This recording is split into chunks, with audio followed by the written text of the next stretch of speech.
Companies ఎన్ని types ఉంటాయి. Company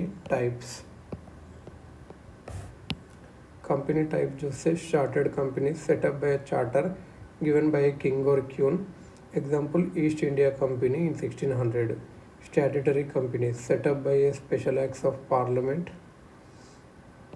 chartered companies అంటే కింగ్ ఆర్ క్యూన్ ఒక చార్టర్ ఇస్తారు, దానివల్ల సెటప్ అయి ఉంటాయి. ఎగ్జాంపుల్ ఒకటి ఈస్ట్ ఇండియా కంపెనీ అప్పట్లో ఉండే.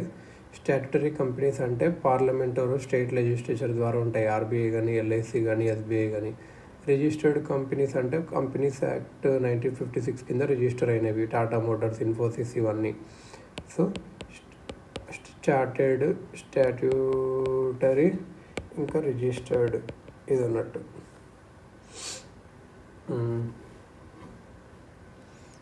నెక్స్ట్ ఏంటంటే based on type of numbers బట్టి కూడా టైప్ ఆఫ్ కంపెనీ ఉంటుంది. ఇప్పుడు ప్రైవేట్ లిమిటెడ్ అనుకుందాం అనుకో, మినిమం 2 to మ్యాక్సిమం 200 వరకు ఉండొచ్చు. పబ్లిక్ లిమిటెడ్ కంపెనీలో మినిమం 7 to మ్యాక్సిమం అన్లిమిటెడ్ ఉండొచ్చు, షేర్స్ బట్టి ఎంతమంది కొనుక్కున్నారు బట్టి. ప్రైవేట్ లిమిటెడ్ కంపెనీ వాళ్ళు పబ్లిక్ని ఇన్వైట్ చేయకూడదు షేర్స్లో పెట్టమని. పబ్లిక్ లిమిటెడ్ కంపెనీ ఇన్వైట్ చేయొచ్చు at large to subscribe to shares on bars. ఒకవేళ వాళ్ళది లిస్ట్ అయ్యింది అనుకో, అది లిస్టెడ్ పబ్లిక్ కంపెనీ అంటాము స్టాక్ ఎక్స్చేంజ్లో. రిలయన్స్ అన్లిస్టెడ్ కంపెనీ అంటే లిస్ట్గా ఉంది, అన్లిస్టెడ్ పబ్లిక్ లిమిటెడ్ కంపెనీ కూడా అంటాం ఇట్లా. ఇంకా డైరెక్టర్స్ ఎంతమంది ఉండాలంటే ప్రైవేట్లో 2 to 15 డైరెక్టర్స్ ఉండొచ్చు.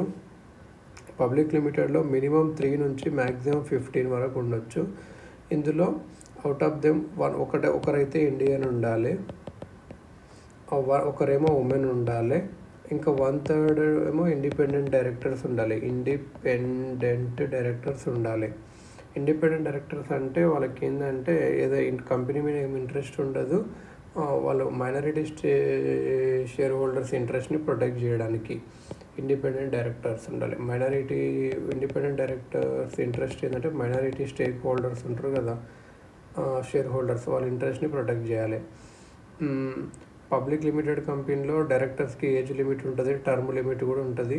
ప్రైవేట్ లిమిటెడ్ కంపెనీలో ఏముండదు.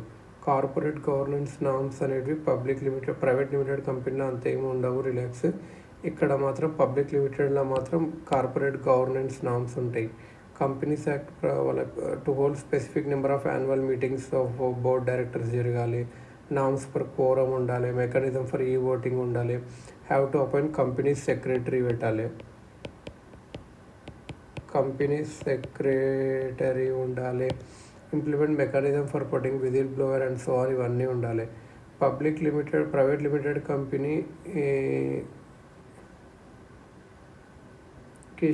అట్లా అన్నట్టు. ప్రైవేట్ లిమిటెడ్ కంపెనీకి షేర్ హోల్డింగ్ ఎలా ఉండొచ్చు అని అంటే friends or venture capital funds, angel ఇన్వెస్టర్స్కి ఇంకా అదర్ వాళ్ళని అడిగి ఇన్వెస్ట్ చేయాలి. అడ్వర్టైజ్మెంట్ ఇచ్చేసి to buy our shares. If they want to invite public at large, they need to convert registration from private limited నుంచి పబ్లిక్ లిమిటెడ్ చేయాలి share మార్కెట్లో వేయాలంటే. Companies usually start ఎట్లయితే అంటే ప్రైవేట్ లిమిటెడ్గా స్టార్ట్ అవుతాయి. బిజినెస్ పెరిగినప్పుడు ఎక్కువ డబ్బులు అవసరం ఉంటుంది, సో వాళ్ళు ఏం చేస్తారంటే పబ్లిక్ లిమిటెడ్ కంపెనీస్గా మారుస్తారు, షేర్స్ ఇష్యూ చేస్తారు ఇనిషియల్ పబ్లిక్ ఆఫరింగ్లో. సో ఇలా దాని తర్వాత ఇచ్చేది ఫాలో ఆన్ పబ్లిక్ ఆఫర్ ఇలా అన్నట్టు. సో ప్రైవేట్లో అయితే మినిమం మెంబర్స్ వచ్చేసి 2 to 200, మ్యాక్సిమం 200 వరకు ఉండొచ్చు. పబ్లిక్ లిమిటెడ్ అయితే minimum 7 to maximum limited members ఉండొచ్చు ఇది అన్నట్టు. ఇంకా డైరెక్టర్స్ అయితే ప్రైవేట్లో 2 to 15 ఉండాలి. పబ్లిక్ లిమిటెడ్ అయితే మినిమం 3 to మ్యాక్సిమం 15 ఉండాలి.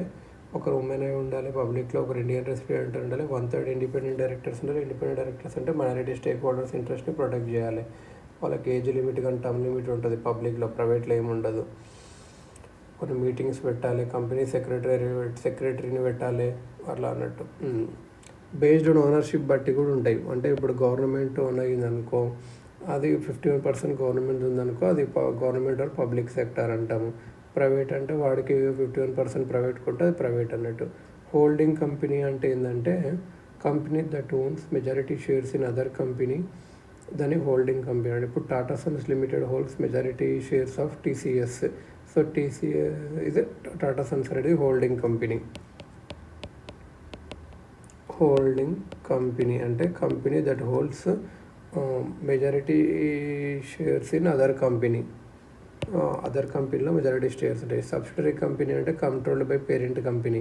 ఇప్పుడు టీసీఎస్ కానీ, టాటా స్టీల్ కానీ, టాటా స్కై కానీ ఇవన్నీ subsidiary of Tata Sons.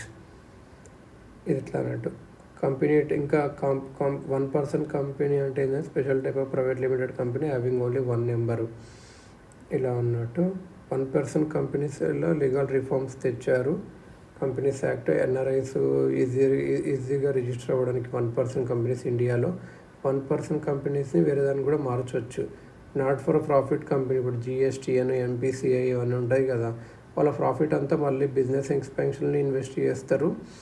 They get certain tax benefits and relief in how frequently they have submitted data to MCA.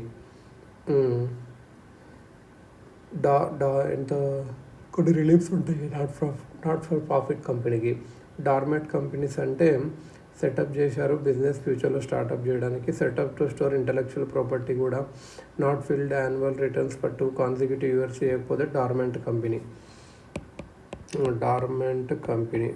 2 years ITR 2 years annual returns చేయకపోయినా, ఐపీని store చేయడానికి పెట్టిన, ఫ్యూచర్లో ఏమైనా స్టార్ట్ అయినా డార్మెంట్ కంపెనీ అంటారు. Limited liability partnership LLP act కింద, limited liability partnership act LLP act 2018 కింద companies found by minimum 2 or more partners, individual partners are shielded from joint liability created by another partners wrongful business decisions of misconduct. ఇక్కడ ఏంటంటే individual partners ఒక తప్పు చేసిన దానికి ఇంకొకరికి అట్లా ఉండదు అన్నట్టు. LLPs registration fee, auditing, reporting norms, tax liabilities, winding off process అవి కొద్దిగా ఫ్లెక్సిబుల్గా ఉంటాయి. దాని కంపెనీ రిజిస్టర్డ్ అంటే ఇండియన్ పార్ట్నర్షిప్ యాక్ట్ 1932 ప్రకారం ఏంటంటే పార్ట్నర్షిప్ ఫిమ్ అనేది ఇద్దరు లేకపోతే ఎక్కువ మంది చేసేది. Each partner is liable jointly with other partner. ఒకరు తప్పు చేసినా అందరికీ బియర్ చేయాలి. అది ఇండియన్ పార్ట్నర్షిప్ యాక్ట్ 1932. ఇప్పుడు ఇంకోటి ఏంటంటే corporate governance, small companies given compliance relief. Budget 2021 ఏం చెప్పిందంటే companies with paid of capital not more than 2 crore and annual turn over not more than 20 crore termed as small companies. వాళ్ళకు relief ఉంటుంది companies యాక్ట్లో. కంప్లైంట్స్లో frequently accounts కానీ అవన్నీ ownership related documents కానీ frequently కానీ దానికి కొద్దిగా రిలీఫ్ ఇస్తారు అన్నట్టు. Corporate governance LLP settlement scheme 2020. Limited liability partnership companies అనేటివి కొన్ని అకౌంట్స్ కానీ ఓనర్షిప్ రిలేటెడ్ డాక్యుమెంట్స్ కానీ మినిస్ట్రీ ఆఫ్ కార్పొరేట్ అఫైర్స్కి సబ్మిట్ చేయాలి. కాకపోతే చాలామంది చేయలేదు. గవర్నమెంట్ ఏం చేసిందంటే లేట్ ఫీజు కట్టమని చెప్పింది, రిజిస్ట్రేషన్ క్యాన్సిల్ చేస్తాం లేకపోతే అని. దాని తర్వాత ఈ మధ్యలో సబ్మిట్ చేస్తే మీకు తక్కువ ఫైన్ వేస్తాం అలా కొన్ని చెప్పింది అన్నట్టు. ఇది అన్నట్టు.